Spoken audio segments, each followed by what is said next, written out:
इधर कुछ देखा है कि मतदान कुछ कम रहा 2-3 चरण में।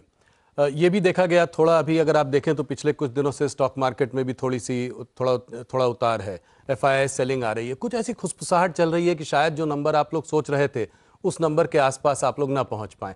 आपने मुझे 4 महीने पहले 330 का नंबर भारतीय जनता पार्टी के लिए दिया था, तो क्या आंकड़ा देख रहे हैं आप?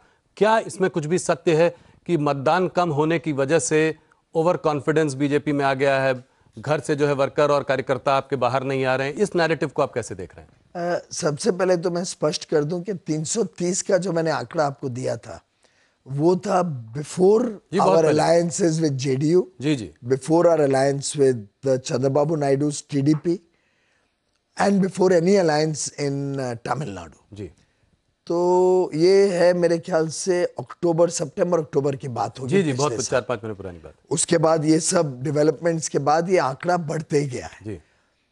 इससे भाजपा का भी आंकड़ा बढ़ा और हमारी एक ओवरऑल एनडीए अलायंस का भी आंकड़ा बढ़ा।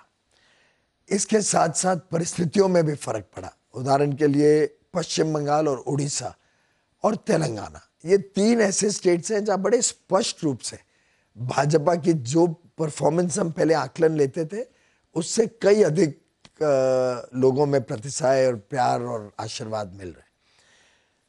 केरल, तमिलनाडु, आंध्रा, हम लगभग समझते थे कि बीजेपी का नंबर कुछ नहीं आएगा वहां पे। अब ये तीनों स्टेट्स भी बड़े प्रॉमिसिंग लगने लगे। केरल और तमिलनाडु में अकाउंट खुलेगा इस बार? हाँ, इस बार अवश्य खुलेगा, वो तो लगभग सभी लोग मानते हैं। केरल में अकाउंट भी खुलेगा और शायद वो अकाउंट ऐसा खुलेगा कि चौंकाने वाला होगा, both in terms of seats and in vote share. Vote share में तो सब इस बात को मानते हैं, सीट कन्वर्जन होगा। सीट्स में भी 2 या 3 सीट्स ऐसी हैं जिसमें हम बहुत स्ट्रांगली रेस में हैं। एक तो पक्का जीतेंगे, तो मुझे लगता है कि तमिलनाडु नहीं, केरल की बात करें। तमिलनाडु भी लगभग ऐसी स्थिति है, 2 तो जीतेंगे और 4-5 में हम अच्छी रेस। और अगर पूरा साउथ देखें जहां पे करीब मान लीजिए लगभग 130 सीटें हैं, तो उसमें पूरा साउथ देखिए तो एक जमाने में हम 3-4 स्टेट्स में लगभग ना के बराबर थे जी। और आज हम अकेली पार्टी है जो हर स्टेट में प्रेजेंट है जी। जैसे ही हम केरल, तमिलनाडु में अकाउंट खोल लेते हैं, आंध्रा में तो अच्छा रिजल्ट आएगा इस बार, लगभग स्पष्ट है। कल आपने विजयवाड़ा का रिस्पांस अवश्य देखा होगा जी। अद्भुत था। फिर तेलंगाना में जो स्थिति बनते जा रही है उसमें हमारी we are far ahead of the opposition और even of the ruling party there now. फिर कर्नाटक में लगभग we been able to maintain our position. Karnataka में आप लोगों की बहुत भारी जीत थी पिछली बार, मेंटेन कर पाएंगे उसको? कह रहे हैं लोग कि वहां पे थोड़ा माहौल दबा हुआ है। 1-2 सीटों में कभी माहौल आगे पीछे हो सकता है, पर मुझे नहीं लगता कि इस बार और पिछली बार में बहुत लंबा चौड़ा फर्क होगा, क्योंकि ये राष्ट्र का चुनाव है, देश का चुनाव। लोगों को ध्यान में है कि इससे देश का नेता चुना जा रहा है, देश की सरकार।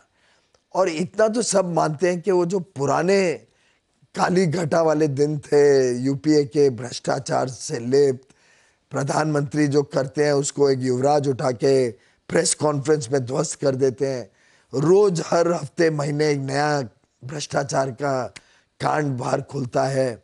प्रधानमंत्री इतने निहत्थे के बोलते हैं मैं क्या करूं भाई, these are compulsions of coalition politics. इस प्रकार की सरकार आज देश में कोई हिस्से में लोग नहीं चाहते। तो दक्षिण में जो माननीय अमित शाह जी ने कल कहा, मैंने भी ईमानदारी से सोचा नहीं था उस दिशा में। फिर बाद में जब आंकड़े जोड़ने और देखा तो मुझे ध्यान में आया कि और कोई पार्टी नजदीक भी नहीं आती है। जितनी सीटें हम सभी स्टेट्स मिला के, कर्नाटक, तेलंगाना, आंध्रा और केरल, तमिलनाडु, तो सभी मिला के। तो आंकड़ा क्या है 130 में आपको क्या लगभग दिखता है? मैंने एग्जैक्ट आंकड़ा नहीं किया, but we will be the single largest amongst all the parties contesting in South India.